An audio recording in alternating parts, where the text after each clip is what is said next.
नमस्कार. माझ्या ज्योती गोसावी नावाच्या धार्मिक आध्यात्मिक यूट्यूब चॅनलवरती आपणा सर्वांचे स्वागत आहे. लाईक करा, शेअर करा, सबस्क्राईब करा. आता आपण पाहत आहोत श्री आनंद चरितामृत अध्याय 9.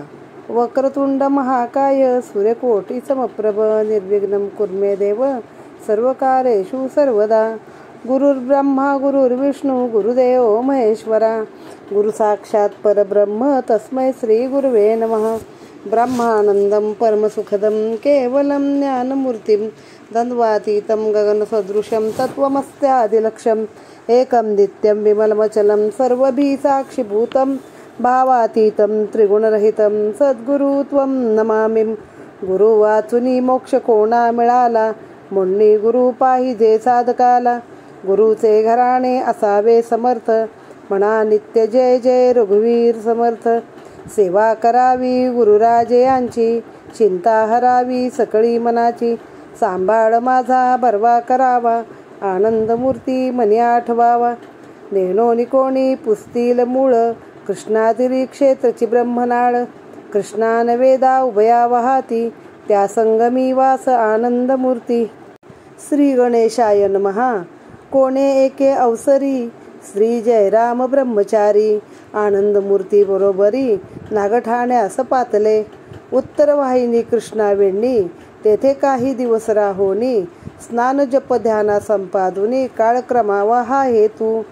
तेथे ब्राह्मणी एक असे, तद्ग्रही राहती वस्तीस. सतत जाऊनी कृष्णेस, संपादिती स्नान संध्या. मध्यानपर्यंत उभयतांनी, कृष्णातीरी वेळ क्रमोनी. भोजना यावे माध्यानी, वृद्ध ब्राह्मणी ग्राहासी. ऐसे दिवस दोन गेले, तेथील ग्रामस्था जाणविले. कोणी एक सत्पुरुष असती वाहिले, भेटीसा आले सुश्रद्धे.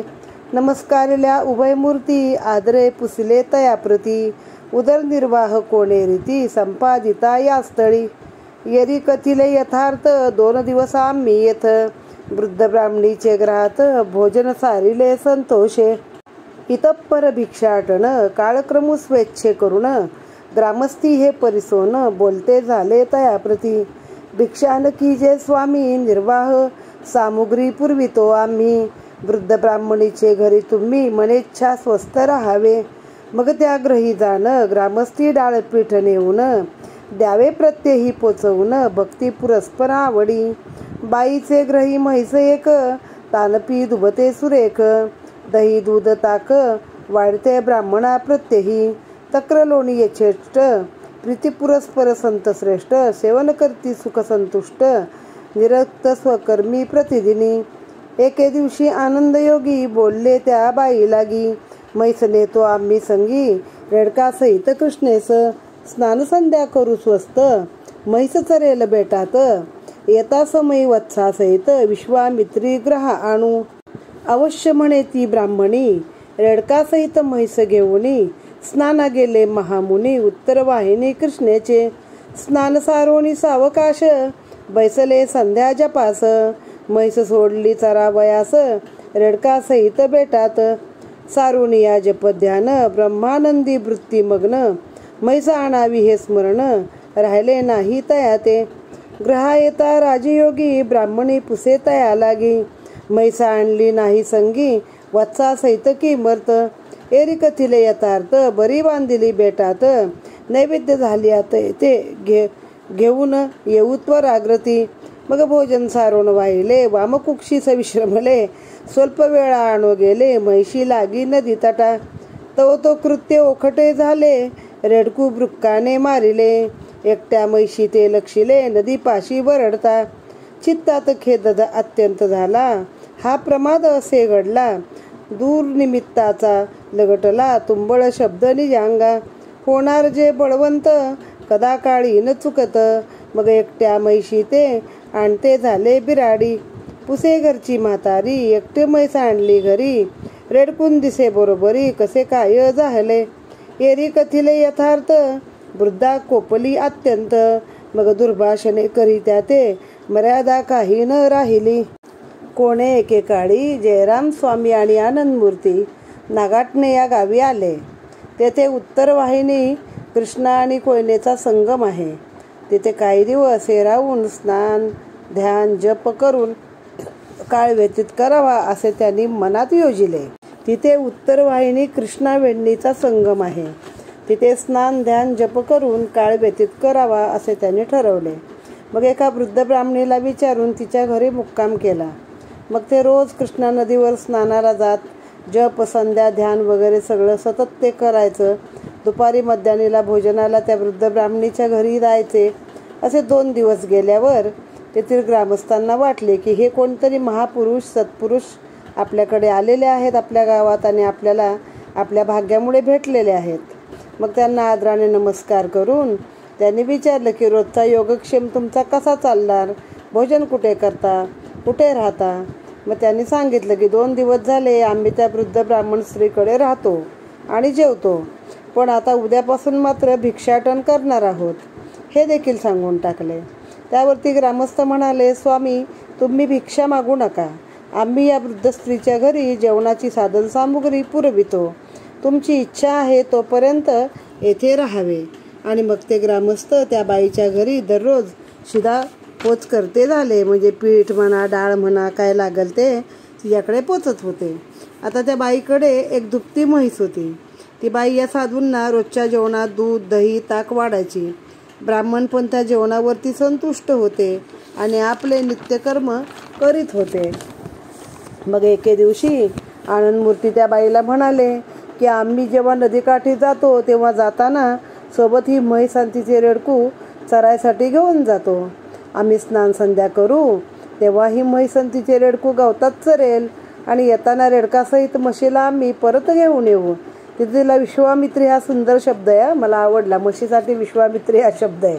मग ते आपल्यासोबत त्या म्हशीला आणि रेडकाला सोबत घेऊन गेले. इथे म्हशीसाठी विश्वामित्री हा शब्द प्रयोग केला आहे. मग ते आपल्यासोबत घेऊन गेले. उत्तरवाहिनी कृष्णा नदीत स्नान केले. म्हैस तोपर्यंत बेटात सोडली आणि सावकाश स्नान संध्याची कर्मे उरकून जप ध्यान लावलं. ब्रह्मानंदी टाळी लागली, अगदी निमग्न झाले आणि परत घरी आले जेवणासाठी. पण म्हशीचं विस्मरणच झालं, म्हैस आणले विसरून गेले. दोघेच घरी आले पाहून मालकिणीने विचारलं म्हातारीने त्या म्हैस कुठं आहे असं दोघांना विचारता त्यांच्या स्मरणात म्हशीची गोष्ट आली. ते म्हणाले की नैवेद्य झाल्यावर जेवून जाऊ आणि येताना म्हशीला घेऊन येऊ, तिला बेटात चरायला सोडले आहे, चरू दे तिकडं. मग हे जेवले. मग यांनी वामकुक्षी वगैरे केली आणि पुन्हा नदीवर गेले. पण तेथे एक वाईट गोष्ट झाली. लांडग्यानी ते रेडकू मारून खाल्ले आणि एकटीच म्हैस नदीकाठी ओरडताना त्यांनी बघितली. एकतर लांब कासरा घेऊन तिला बांधून ठेवली असेल, कारण म्हातारीला सांगताना बरी बांधली बेटात असे ते म्हणतात. मग त्याने तिला बांधली त्यामुळे ती काही त्या लांडग्याचं करू शकली नाही. हे दृश्य पाहून त्यांच्या मनात खूप खेद झाला, खूपच वाईट वाटले. अपराधीपणा वाटला की आपल्यावरती निष्काळजीपणाचा डाग लागला किंवा आपण व्यवस्थित काही हे म्हातारीला शब्द दिला पण आपण काही केलं नाही. बरं हे व्हायचं ते होतं ते झालं, पण आता काय उपयोग असा विचार करून ते म्हशीला घेऊन घरी आले. एकटीच म्हैस बरोबर आणलेली पाहून म्हातारीनं विचारले रेडकाचं काय केलं हो, रेडकू कुठे आहे, म्हैस एकटीच कशी आणली ते म्हातारीने विचारले. व त्याने जे काय घडले होते ते म्हातारीला सांगितले. मग ती वृद्ध स्त्री अत्यंत कोपली आणि रागाच्या भारात मर्यादा सोडून त्यांना वाटेल तसे बोलली, अगदी अदवा तदवा बोलली. आता सामान्य माणसाची ग्रहग्रस्ती त्याच्यावरच त्या बाईची चाललेली आहे. तिच्या जागी आपण जरी असलो तरी आपण पण असे चिडलो असतो, कारण आपल्याला काय माहिती आहे किती सत्पुरुष वगैरे आहेत ते यानंतर गोष्टी कळतात. धार काढावया सायंकाळी भुसाची पाटी पुढे ठेवली. वृद्ध ब्राह्मणी समीप गेली, भांडे घेऊन दारेचे स्तनासी लावताची कर. म्हैशीने केला लत्ता प्रहार, धारेचे पात्र तेथून दूर उसळून पडले एकीकडे. वृद्धा दीर्घ स्वरे रडे, आनंदमूर्तीस पडले कोडे. म्हैशी सन्निध निवाडे, आनंदमूर्ती पातले. म्हैशीवरून कृपा हस्त, फिरवित ती येसी बोलत. मृत्यू संहार हा निश्चित, जन्म मरण दुःख मूळ. ज्या प्राणीये जन्मासी यावे, तेने निश्चय मरावे. मरोनी पुन्हा जन्म घ्यावे, परिहार तुझा नसे यया. आता अपत्य तुझे मेले, चित्त शोकाकुलित जाहले. विवेके शोक त्यागोनी, वाहिले धैर्य देई चित्तास. आम्ही सांगून ह्या वृद्धेस रडकू नेले चरावयास. तेथे विपरीत वर्तले ऐसे अपेशा आले आम्हावरी. आता सकळ शोक टाकून बाई लागी दूध देणे. ऐसे ऐकून संभाषण विवेक झाला म्हैशी प्रती. निर्व्यलिक निर्द्वंद्व अंतर झाले निर्मळ. तीयस फुटली मानवी वाचा म्हणे स्वामी आपत्याचा. खेदांतरी दुःखाचा कडा मजवरी कोसळला. आपण वदला विवेक गोष्ट तेने मन झाले संतुष्ट. दयावंत साधू तुम्ही श्रेष्ठ अज्ञान उल्लंघी यावरी. बाई लागी दुग्ध देईन धार काढीजे आपण. प्रांजळ शब्द ऐसे बोलून म्हैशीने मौन धरियेले. स्वकरी घेऊन धारेचे भांडे स्वये गेले म्हशीकडे. आंबोण पाठी ठेवून पुढे स्तनाकर कंज लाविला. पाना दाटला स्तनांतरी दूध दिले भरणाभरी. आणिक धारेस दुसरी सर्वी स्वामीये मागितली. तेही भरून दूध काढले प्रत्येकीच्या दुप्पट निघाले. भूस बाटूक घातले रात्री पुष्कळ म्हैशी पुढे. तशीच प्रातःकाळी धार स्वामींनी काढली आपल्याकडे. दूध 2 भरणे भर रात्री ऐसेच निघाले. तया म्हैशी प्रती स्वये बोले आनंदमूर्ती. इतप्पर सोडून या खंती परमार्थी सावध होई तू. पुन्हा गर्भवती न व्हावे दूध देता न राहावे. ऐसे करीत स्वभावे आयुष्य जावे सन्मार्गी. इहलोकी जीव सुखात परत्री उत्तम लोक प्राप्त. श्री गुरु कृपा बळे तू ते सद्गती होईल निश्चय. अवश्य म्हणून विश्वामित्री संतोषून या अंतरी. प्रत्येक दुग्ध भरणा भरी देव लागली वृद्धेस. दूध आणून बाईस दिदले आश्चर्य तिथे वाटले. म्हणे काय ऐसे झाले ईश्वरी कृत्य कळेना. मनी म्हणे सत्पुरुष असती करस्पर्श झाला म्हैशी प्रती. लीला अगम्य सांगती सत्य प्रत्यया आजी आले. मग दुसरे दिवशी जाण पुढे ठेवता आंबोण. वृद्धा म्हैशी तळी जाऊन धार काढू बैसली. पाना दाटला स्तनांतरी धार काढोनी भरभरी. दुसरे आणून झडकरी तेदवा पात्र भरियेले. मग त्या बाईच्या मनातील क्रोध जावणी झाली शीतळ. म्हणे मी हे सामर्थ्य आपले आर्ष भोळी मी नेणे. न्यून्य अधिक बोलले तुम्हा तेथे सर्व करोनी क्षमा. ऐसे बोलून चढता प्रेमा स्वामीवरी वाढविला. जितके दिवस तितके तेथे होते तवपर्यंत नित्य नित्य पायस करून तया ते अतिप्रीतीने व गरीती. मग तेथोनी संत मंडळी जावो लागले आपले स्थळी. बाईस बोलले ते वेळी कृपा वचन ते ऐका. म्हैशीचे पोटास वैरण पुष्कळ मात्र घालून निगादस्त राखून दुग्ध घ्यावे यथेष्ट. तिचा तुमचा आत्मा पाही जवळ असे या देही.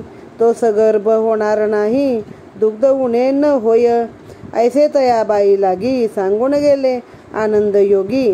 कथा पूर्व या प्रसंगी दुजी श्रोतीये परिसावी. रेडकू लांडग्याने खाल्लं आणि म्हशीला घेऊन एकटीच घरी आणली. मग जिच्याकडे राहत होते ती वृद्धा चिडली. रागान त्यांना आदवा तदवा बोलली. मर्यादा सोडून बोलली. संध्याकाळी भुशाची पाटी ठेवली. आंबवण वगैरे असतं ते ठेवलं. धार काढायला बसली. पुढे तिच्या कासेला हात घालताच म्हशीनं लाथ मारली आणि हातातलं धारेचं भांड कुठल्या कुठं उडवलं. मग ती म्हातारी यांच्या नावानं बोटे मोडून शिव्या देत जोराजोराने रडायला लागली. आनंदमूर्तींना मोठे कोडे पडले. आता काय करावे असा प्रश्न आला. ते म्हशीच्या जवळ गेले. तिच्या अंगावरून हात फिरवला आणि म्हणाले, बाई ग, मृत्यू किंवा संवार हे निश्चित जन्ममरणाच्या दुःखाचं कारण आहे. जरी प्राणी मात्र जन्माला आला आहे तर तो एक ना एक दिवस मरणारच आहे. जन्माला येणे, पुन्हा मरणे, पुन्हा जन्म घेणे याला काही अंत नाही, पर्याय नाही. आता तुझं बाळ, तुझं लेकरू गेल्यामुळे तुझी शोकाकुल झाली आहेस, क्रोधित झाली आहेस. आता तो शोक सोडून दे, धैर्याने राहा. आम्हीच त्या ब्राह्मणीला सांगून तुम्हा दोघांना चरायला घेऊन गेलो, पण तेथे अशी विपरीत गोष्ट घडली. त्याचा दोष, त्याचा अपयश आमच्यावर आलेला आहे. तरी आता सगळा शोक सोडून त्या बाईला दूध द्यावे. अशा गोष्टी ऐकून म्हशीला विवेक निर्माण झाला. पहा साधूंचा महिमा किती आगाध आहे की त्यांच्या सहवासाने म्हशीला सुद्धा बोध झाला. तिचे अंतःकरण निर्मळ झाले. तिला तिथेच वाचा फुटली आणि ती म्हैस मनुष्यवाणीने म्हणाली, स्वामी, लेकराचे दुःख मला झाले, मजवर दुःखाचा कडा कोसळला. पण तुमच्या स्पर्शाने माझी सद्विवेक वृत्ती जागी झाली. तुम्ही दयावंत साधू, मी तुमची आज्ञा प्रमाण मानेल. मी आज्ञा मोडणार नाही. तरी तुम्ही स्वतः धार काढा, मी त्या बाईसाठी दूध देईन. असे बोलून ती म्हैस पुन्हा गप्प झाली. आता इथे आठवलं की नाही ज्ञाना नावाचा रेडा आणि त्याच्या तोंडी वेद घेतले म्हणून. वेद वैशामुखी बोलविले, काय सांगू देवा ज्ञानोबाची ख्याती. वेद मैशामुखी बोलविले. तशीच इथं आनंदमूर्तींची ख्याती आहे की म्हैस देखील मनुष्यवाणीनं त्यांच्याशी बोलली आणि तुम्हीच धार काढा म्हणाली, मी दूध देईन. मग आनंदमूर्तींनी ती दुधाची चरवी हातात घेतली, स्वतः धार काढायला बसले. म्हशीपुढे आंबवण्याची पाटी ठेवली. तिच्या आचळाला हात घालता म्हशीला पाना फुटला आणि ती हातातली कासंडी भरून वाहू लागली. मग स्वामींनी दुसरी कासंडी मागवली, दुसरी चरवी मागवली, तीही भरून गेली. नेहमीपेक्षा दुप्पट दूध तिने दिले. रात्री पुन्हा भूस बाटूक पुष्कळ घातले आणि त्या म्हशीला म्हणाले, बाई ग, इतप्पर खंत सोडून द्यावी आणि आपले लक्ष परमार्थावर केंद्रित करावे. पुन्हा गर्भवती न राहावे, पण दूध मात्र देत राहावे. आयुष्य सन्मार्गाला लावावे आणि या लोकात इथून पुढचे जीवन सुखात जाईल आणि परलोकात देखील तुला उत्तम लोक प्राप्त होईल सद्गुरूच्या कृपेने. म्हणजे त्यांच्या सद्गुरूंवर एवढा विश्वास होता आनंदमूर्तींचा. तुला सद्गती प्राप्त होईल. आणि मग अवश्य म्हणून ती म्हैस त्या वृद्धेला रोज भरपूर दूध देऊ लागले. जेव्हा त्या बाईच्या हातात दुधाची भरलेली कासंडी दिली तेव्हा त्या बाईला खूप आश्चर्य वाटले की यांनी कसे काय केले. ईश्वराची कृती कोणास कळत नाही. हे खरंच सत्पुरुष आहेत. यांनी हात लावल्याबरोबर म्हशीने भरपूर दूध दिले.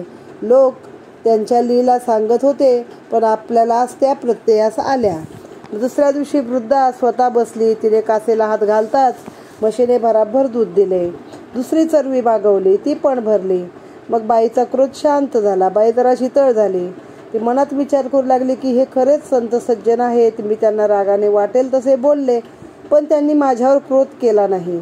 मग त्या म्हातारीला या दोन संतांबाबत अधिक प्रेम वाटू लागले. जोपर्यंत ते दोघे इथे राहत होते तोपर्यंत रोज खीर करून त्या दोघांना वाढत होती. मग ते संत आपल्या मूळ गावी परत निघाले. तेव्हा जाताना बाईस म्हणाले, या म्हशीचे नीट पालन पोषण करावे. तिला भरपूर वैरण बाटूक घालावे. तिचा आणि तुझा आत्मा एकच समजावा. ती पुन्हा गर्भारशी राहणार नाही. परंतु जोपर्यंत तुम्ही आहे किंवा जोपर्यंत म्हैस आहे तोपर्यंत ती तुम्हाला भरपूर दूध देईल. आता याच कथेला अनुसरून अजून एका चमत्काराची कथा आता आपण ऐकूया. कोणे एके दिवशी शहर हैदराबादासी केशव स्वामी कीर्तनासी उभे ठाकले स्वइच्छे. प्रमुख दैवत वृंदावन त्याचे गुरुचे समाधिस्थान. तेथे होतसे कीर्तन श्रोते अपार मिळाले. कीर्तना माझी सारांश वर्णिले गुरुमहात्म्य विशेष. उपमा लोहो परिसास देती गौण पक्षहा. कीटभृंगी न्याय जाणा कृपावंत श्री गुरुराणा. स्पर्शे तत्काळ आपणा ऐसे करती निश्चये. आनंदाची भरोणी सृष्टी कीर्तनी किती एक बोले गोष्टी. अनुभवीन राम तो दृष्टी गोचर पदार्थ हा असे. एतद्विषयी भोगता जाण आनंदमूर्ती महाप्राज्ञ. ऐसे समयी महासुज्ञ भेट करील जरी त्याची. आम्ही महायात्रा दोन केल्या असती तयातून. एका यात्रेचे सुकृत जाण देईन भेट करील त्या ते. ऐसे ऐकून एक ग्रामस्थ कीर्तनातून उठला त्वरित. तया आधी ठाऊक होते आनंदमूर्ती आले हे. केशव स्वामीस ठाऊके नाही सहज कीर्तनी बोलले पाही. मग दयाग्रस्ताग्रही धाव घेतली उल्हासे. त्याचे ग्रहाकारणे आनंदमूर्ती वस्ती सदान. आले सायान्य पाहून नामग्राम पुसले तई. संगे मंडळींनी कथिले आनंदमूर्ती हे आकर्णिले. असेल तरी हे रूप वाहिले वळखोन या ठेविजे. ग्रामातरी ब्रह्मनाळ क्षेत्र कृष्णा वेदा संगम स्थिर. तये ग्रामी निरंतर वासया गुरु भक्ताचा. रघुनाथ स्वामींचा शिष्यवंतस विख्यात सर्व राष्ट्रास. सहज आगमन त्या स्थळास झाले जाणा गुरुवर्या. वाक्य हे करणी ऐकले, वस्ती लागी स्थळ दिदले.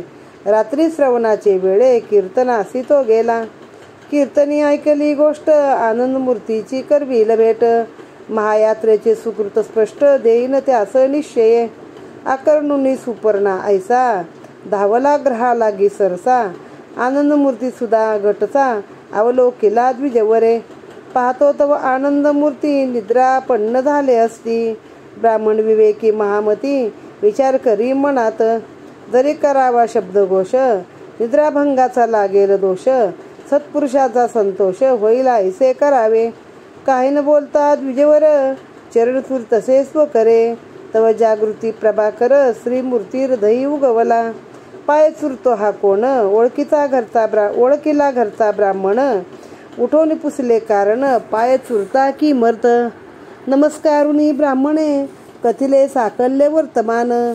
केशव स्वामी गुणनिधान, कीर्तनी उभे असती पै. श्रोतियाचा बहुसमाज, मिळला असे तेजपुंज. वक्ता सुधी केशवराज, कीर्तनी रंग बहु आला. तया कीर्तनी नामाभिधान, घेतले केशव स्वामीने. आनंद मूर्ती जरी कोण, भेट करील या समयी. महायात्रेचे सुकृत, तयासे देईन निश्चित. ऐसे ऐकून त्वरित, धावता आलो तुम्हापासी. आपणास श्रम झाले फार, तथापि मम उद्देशे शीघ्र. आळस दौडून या दूर, आताचे आले पाहिजे. भेट होईल साधूची, इच्छा पुरेल गुरुभक्तांची. तया माझी मज दिनाची, कामना पुरी शकतसे. ऐसे ऐकून द्विजोक्ती, मग बोलले आनंद मूर्ती. तुम्ही सांगता ते युक्ती, माझी ये चित्ता न येची. कोणे एके दिवशी केशवस्वामी हैदराबादमध्ये कीर्तनाला उभे राहिले. कीर्तनाचे ठिकाण म्हणजे त्यांच्या गुरूंचे वृंदावन किंवा त्यांच्या गुरूंचे समाधीस्थान.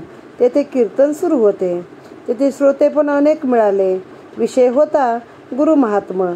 गुरुच्या सहवासाने परिसाचा स्पर्श झाला तरी जसे सोने होते, लोखंडाचे सोने होते, तसे गुरुच्या महात्म्याने म्हणजे सहवासाने शिष्याचे सोने होते. किंवा कीटक भृंग न्याय, तसा म्हणजे हा उल्लेख, ही उपमा नेहमी सर्व पोथ्यांमध्ये येते की कीटक भृंग न्याय म्हणजे भुंग्याच्या भीतीने भुंगा जो किडा पकडून नेतो आणि आपल्या त्या कोशामध्ये घरट्यामध्ये ठेवतो आणि तो त्याला जाता येता डंक करत राहतो. त्याच्या भीतीने ती आळी देखील भुंगा होते. त्याप्रमाणे शिष्य देखील गुरुसारखा होतो. आनंदाच्या भरामध्ये केशवस्वामी अनेक गोष्टी बोलले की राम अनुभवीन, तो दृष्टीस गोचर होईल, सगळ्यांना दाखवीन. आणि गुरु शिष्याचे उदाहरण देताना त्यांनी आनंद मूर्तींचे नाव घेतले की ते कसे महान शिष्य आहेत. त्यांनी प्रत्यक्ष रामराया पाहिला आहे, त्यांची सेवा केली आहे. राम म्हणजे रघुनाथ स्वामी. जर कोणी मला आनंद मूर्तींची भेट घडवून आणेल तर मी नुकत्याच 2 मोठ्या तीर्थयात्रा केल्या आहेत. यातल्या एका तीर्थयात्रेचे पुण्य माझी भेट घडवणाऱ्या व्यक्तीला मी देईन. आता असे ऐकताच त्या कीर्तनातून एक जण ग्रस्त उठला. त्याला आनंद मूर्ती येथे आले आहेत ते माहीत होते. केशवस्वामींना हे ठाऊक नव्हते. ते आपले कीर्तनात सहज म्हणून म्हणाले. पण या ग्रस्ताने तेथे आनंद मूर्ती वस्तीला राहिले होते. तेथे संध्याकाळच्या वेळी धाव घेतली.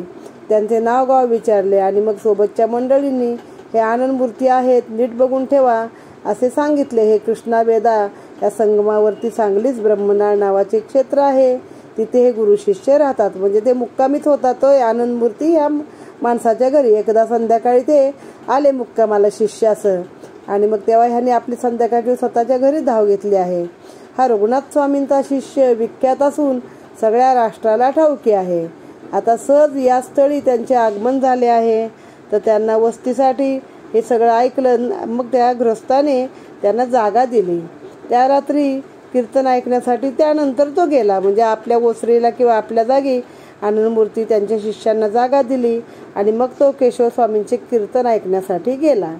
तेथे कीर्तनात केशवस्वामींची जर कोणी आनंद मूर्तींनी मला भेटवले तर त्याला एका महातीर्थयात्रेचे पुण्य देईन असे सांगितले. तेव्हा तो धावत धावत आपल्या घरी आला. आनंद मूर्ती जिथे होते तिथे आला. पण आनंद मूर्ती झोपलेले होते. ब्राह्मण तसा विवेकी होता. त्याने विचार केला की शब्दाने आवाज केला आणि उठवले तर साधूच्या निद्रानाशाचे पाप लागेल. मग ते असं नको आपल्याला. त्यापेक्षा त्यांच्या पायाशी बसला आणि सत्पुरुषाचा संतोष होईल असे आपण काहीतरी करावे. म्हणून त्यांचे पाय घेतले आपल्या मांडीवर आणि चुरू लागला, म्हणजे पाय दाबू लागला.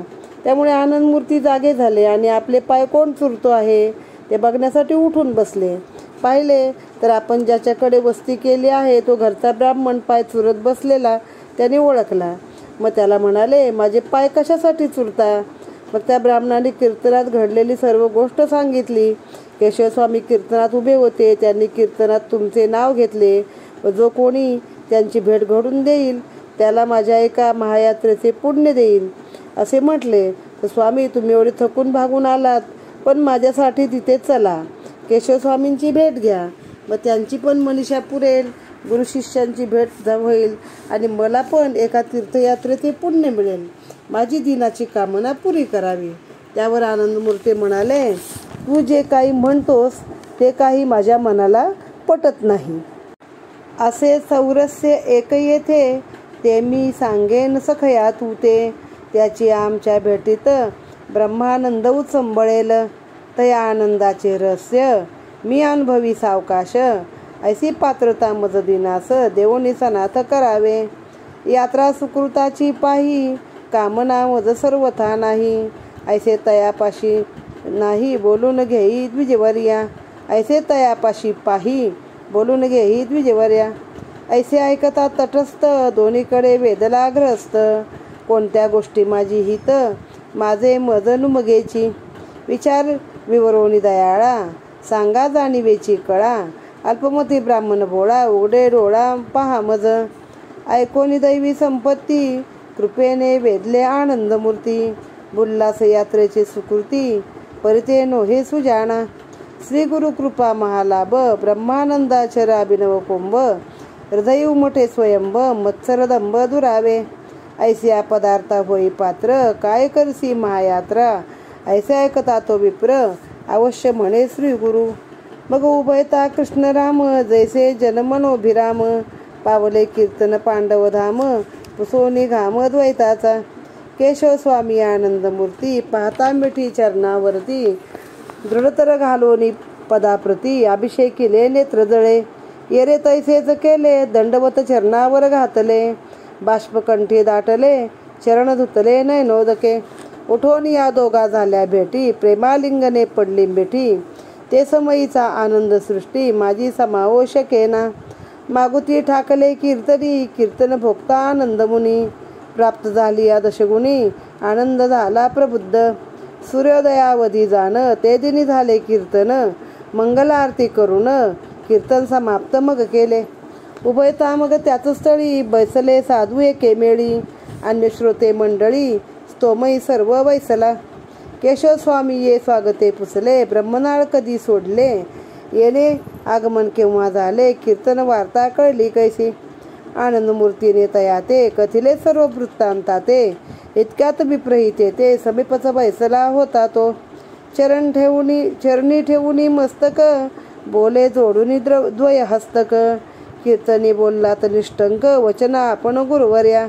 आनंदमूर्तीची भेट जो करी तया ते महायात्रेचे निर्धारी. सुकृत देईन ऐसे परी वचन नेमस्क पै माझे. ऐसे ऐकून स्वामी राया विनटलो आनंदमूर्ती पाया. घेऊन आलो स्थळाया भेटावया आपणा ते.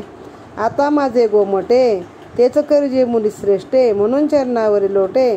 परमभावे विप्रतो. मग बोलले केशव स्वामी संत दर्शनी संतुष्टा मी. महायात्रा मनोधर्मी अर्पण करू तुझ बापा. संत दर्शनाचे निपाडे महायात्रेचे सुरवाडे. नाही रस निवाडे विद्वज्जनी निवडीला. आनंदमूर्ती आपली मिळणी होता आनंद उभयमनी. तदंश देई मज लागुनी यात्रा सुकृत नलगे मज. ऐसे बोलला ब्राह्मण केशव स्वामी हास्यवदन. आनंदमूर्तीकडे पाहून स्मित बोलते झाले स्मितयुक्त. ब्राह्मणा तुझी बुद्धीचे मागणे नोहे हे साचे. तो आश्रयिले महंताचे पदरज त्याचे महात्म्य हे. हासून ग्रस्त स्वामीला साष्टांग नमस्कार करता झाला. एरी मवळी कर ठेविला प्रीती करोनी ते दवा. तुझे चित्ती असे जैसे श्री गुरु कृपे घडेल तैसे. ऐसे सांगून तदुपदेश श्रवणरंध्री पै केला. विप्र ब्रह्म ऐक्यता पावला ऐसिया पदवी लागे झाला, दुर्लभ लाभ आतुडला, अचंबित हस्ताग्री. ते काळीचा श्लोक आनंदमूर्तीनी रचिला एक, तोची परिसावा नावेक, माणिक सुता सर्वज्ञा. गुरुशिरी हात ठेवील जेव्हा, करी आपणा सारखे पूर्ण तेव्हा. असो प्रत्यय पूर्ण आम्हा सिपाही, गुरु सारख्या थोर कोणीच नाही. श्रोते तुम्ही अमृत कर, गोपाळ आत्मज कवी चकोर. अवधान देई जे सत्वर, नवम अध्याय गोढा. श्री रघुनाथार्पण नमस्तु. श्री कृष्णार्पण नमस्तु. आनंदमूर्ती रघुनाथ स्वामी महाराज की जय. मागील अनुसंधानाने जेव्हा कीर्तनामध्ये ऐकलं की जो कोणी मला आनंदमूर्तींची भेट घडवून देईल त्याला मी माझ्या एका महायात्रेचं पुण्य देईल. सदर ब्राह्मण धावत आपल्या घरी आला, आनंदमूर्तींना जाग केला आणि वरील कथा सांगितली. तेव्हा आनंदमूर्ती म्हणाले, तू म्हणतोस ते मला काही पटत नाही. तुला एक गोष्ट सांगतो, ती ऐक. त्यांच्या आणि माझ्या भेटीत जो ब्रह्मानंद उचंबळेल मोठा, तर तू त्यांना असे सांग की तुमच्या भेटीतला आनंद ब्रह्मानंद मला सावकाश अनुभव द्यावा किंवा मला तो पाहिजे. आपण मला त्यासाठी सनात केले पाहिजे किंवा माझ्यावर कृपादृष्टी केली पाहिजे. मला यात्रेच्या पुण्याची काही कामना नाही, तरी हे जे त्यांच्यापाशी नाही ते मागून घे. द्विजवर्या असं त्या ब्राह्मणाला सांगितलं की त्यांच्या पायी तू हे मागून घे. आनंदमूर्तींनी सांगितले ते ऐकून भोळा ब्राह्मण तटस्थ झाला. मन दोन्ही गोष्टीकडे ओढ घेऊ लागले. फक्त आनंदमूर्तींना म्हणाला, माझे कल्याण कशात आहे ते आपण मला सांगावे, मला काही ते समजत नाही. त्यावर आनंदमूर्ती म्हणाले, अरे साक्षात गुरुकृपा होत असताना किंवा ब्रह्मानंदाचा जो कोंब आहे ती म्हणजे कुठे तो, त्या कोंबाचं तुला ज्ञान होत असताना तीर्थयात्रेच्या पुण्याला काय बुडलास, ते काय करायचे. असा आनंदाचा ठेवा मिळत असताना महायात्रेचे पुण्याचे काय कौतुक, ते काय तू मागू नको. त्यावर तो ब्राह्मण अवश्य म्हणाला. मग जसे बळराम आणि श्रीकृष्ण पांडवांच्या भेटीला त्यांच्या घरी गेले, म्हणजे द्वारकेचे राणे पांडवा घरी असे झाले, तसे आनंदमूर्ती दिसल्याबरोबर केशवस्वामींनी त्यांच्या चरणाला मिठी मारली. आपल्या अश्रूंचा त्यांच्या पायावर अभिषेक केला. दोघांना पण अतिशय आनंद झाला. मग त्या ब्राह्मणाने पण तसेच केले. त्याने पण आनंदमूर्तींच्या चरणी मिठी मारली. त्याचा देखील गळा दाटून आला, अश्रू वाहू लागले. आनंदमूर्तींनी दोघांना उठवले, प्रेमाने मिठी मारली. त्यासमयी मोठा आनंद झाला की जो या सृष्टीमध्ये देखील मावत नाही. पुन्हा ते कीर्तनाला उभे राहिले. जे कीर्तन ऐकायला आनंदमूर्तीसारखे स्वतः बसलेले आहेत संत, तर तिथे कीर्तन करणाऱ्याचा आनंद काय वर्णावा. त्या दिवशी सूर्योदयापर्यंत कीर्तन चालले. मग मंगल आरती केली आणि कीर्तन समाप्त केले. लोक घरोघरी गेले. दोन्ही साधू एके जागी बसले. त्यांचे शिष्यवृंद देखील सभोवताली बसले होते. मग केशवस्वामींनी विचारले की तुम्ही ब्रह्मनाळ कधी सोडले, केव्हा निघालात, इथे कसे आलात, कीर्तनाची गोष्ट तुम्हापर्यंत कशी काय आली. मग आनंदमूर्तींनी त्यांना घडलेली सर्व वार्ता सांगितली की तो ब्राह्मण शेजारीच बसला होता. त्याने सांगितले. केशवस्वामींच्या पायावर आपले मस्तक ठेवले, दोन्ही हात जोडून विनवले की स्वामी, तुम्ही कीर्तनात म्हणाला होतात की जो कोणी मला आनंदमूर्तींची भेट घडवून आणेल त्याला मी एका महायात्रेचे पुण्य देईन. मग मी पण महायात्रेच्या पुण्याच्या लोभाने त्यांना येथे घेऊन आलो. पण मला आता यात्रेच्या पुण्याचा लोभ नाही. जे काही माझे गोमटे होईल, आयुष्याचे चांगले होईल, भले होईल, तेच करावे. तर केशवस्वामी म्हणाले, तुमच्यामुळे मला संत चरणाचे दर्शन झाले, तरी मी संतुष्टपणे आनंदाने तुम्हाला एका महायात्रेचे पुण्य देईन. मग तो विप्र म्हणाला की अहो, संत दर्शन झाल्यावर जो ब्रह्मानंद आहे ना, तो मजला पाजावा, ब्रह्मरस पाजावा. तुमच्या आनंदातला काही अंश आहे तो मला द्यावा. त्यापुढे महायात्रेचे पुण्य काहीच नाही. त्यावर केशवस्वामी हसले आणि म्हणाले, हे मागणे ही बुद्धी तुझी नाही, या ब्राह्मणाची नाही, तर ज्या महंताला तुम्ही आश्रय दिला त्याची बुद्धी आहे. त्याच्या पायी तुम्ही आपले मस्तक ठेवले, त्याच्या चरण रजाची म्हणजे धुळीची ही किमया आहे. मग त्यांनी हसून त्याच्या डोक्यावरती वरदहस्त ठेवला. तथास्तु म्हणून त्याला सांगितले की तुझ्या मनात ज्याची इच्छा आहे, आस आहे, ती पूर्ण होईल, असा आशीर्वाद दिला. अशा रीतीने तो विप्र देखील ब्रह्मऐक्याला पावला. त्याला दुर्लभ लाभ मिळाला. कशाचा, तर सद्गुरूंच्या कृपेचा. तेव्हा आनंद मूर्तीने हा खालील श्लोक रचलेला आहे की गुरु हा शिरी हात ठेवतो तर तेव्हा आपल्यासारखेच करतो. मगाशी ते कीटक भृंग न्याय सांगितला ना तसा. गुरु हा शिरी हात ठेवील जेव्हा करी आपणासारखे पूर्ण तेव्हा असा प्रत्यही पूर्व ब्रह्माही पाही गुरु सारिका थोर कोणीच नाही. अशा रीतीने इथे ह्या चमत्काराची कथा संपलेली आहे. तुम्ही चतुर श्रोते संत सज्जन चकोर रूपाने सेवन करा या ब्रह्मरसाला. आणि म्हणजे ते गुरुची कृपा म्हणजे चंद्र समजा आणि तुम्ही चकोर रूपाने तो रस सेवन करा. ह्या कथेकडे लक्ष द्या असे सांगून इथे 9वा अध्याय समाप्त. श्री आनंदमूर्ती रघुनाथ स्वामी महाराज की जय. सच्चिदानंद सद्गुरु साईनाथ महाराज की जय. स्वामी गजानन महाराज की जय.